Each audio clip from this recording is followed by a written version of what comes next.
Jim Benning and the Vancouver Canucks agreed on a 3-year extension. Jim will remain the GM for this year and 3 years after that. Mr. Benning has been kind enough to join us on the phone on Tim and Sid. Jim, how you doing? I'm doing great. Thanks for having me, guys. It's a pleasure to have you on, Jim. It's a busy day. Personally, how relieved are you this is done? Well, yeah, I'm very happy. I'm grateful, to the Aquilinis for giving me the opportunity to continue to rebuild the team. I think, we've worked real hard this last 5 years to draft well and develop, some good young players and able to supplement them with some free agents and some trades we made this summer. So I'm excited about our team going into this season, and I'm grateful for the opportunity to being able to see it through. Do you feel like this is ownership, this is your bosses co-signing that vision and the one that you brought to this table? Yeah, I think, I have a real good relationship with Francesco, and, we talk all the time about, our plan, what our plan looks like going forward, and so I think, he believes in what we're doing. Our fans have been patient with us and, have supported us through this last few years when we've had some tough years, and so hopefully now our team's ready to take the next step and, with the continued development with our young players, that we can get to where we want to get to. So, Jim, let's look ahead now. What does success mean to you for next season? How would you define that for a team as young, in terms of a nucleus, as it is?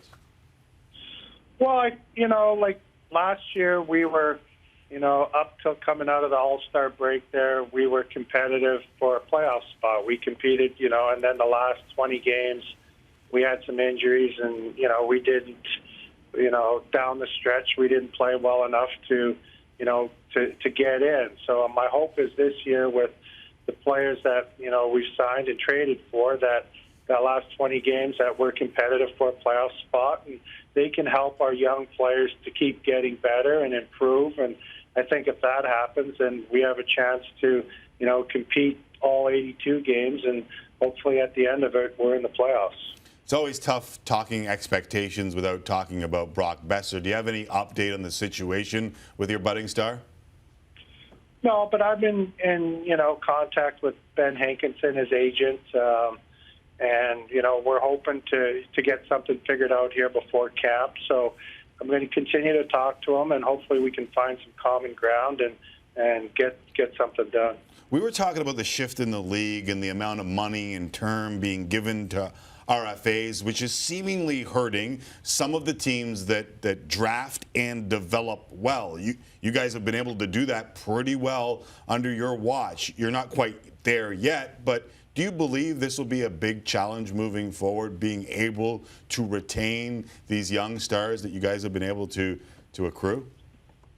Well, we, even though it's another 2 years out before we got to sign Petey or Quinn Hughes or Demko, like we're already planning for it now. Like, so we have enough like contracts coming off of our books where, I don't think it's going to be a problem going forward, but I know what you're saying, because it's almost like, your window to win a Stanley Cup or compete for a cup almost now goes with where you are in your cap. And, in the old days, you could, do things the right way, draft well, develop well. But now it's almost like these young players are so good. They come into the league and they have so much success that you start paying them, too much money too early, and it's hard to keep the rest of the group together. So, we're aware of, what, it's going to look like going forward with our players, and we try to plan accordingly. Jim, obviously, last season there was a fairly public example of a contract standoff leading to a young player missing games in Toronto. I'm not asking you to comment on another team's contractual situation. You can't do that. I understand that. But big picture, how important is it to get Brock into camp to make sure that type of situation is completely avoided? Is that anything you even think about at this stage of the game with Boeser?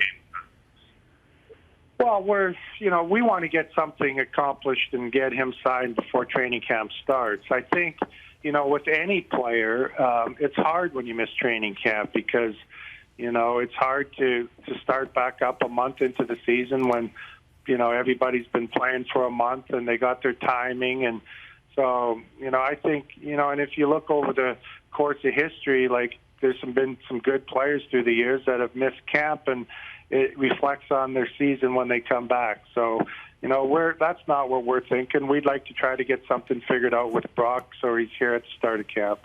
Is the current state of the RFA market, or the lack of movement in the RFA market, how much does that complicate things for you? I don't every team has their own cap, system that they're trying to figure out, and we're no different. I don't think it complicates, things for us as, maybe it would some other teams where, they've had players that have had more success than Brock. I think we can fit him in our salary structure with where we're at in the cap now, and we can make it work. So, like the ARB case has just finished like a week or 10 days ago, and so I think teams now are, trying to get to their RFAs and, so they can get done before the season starts.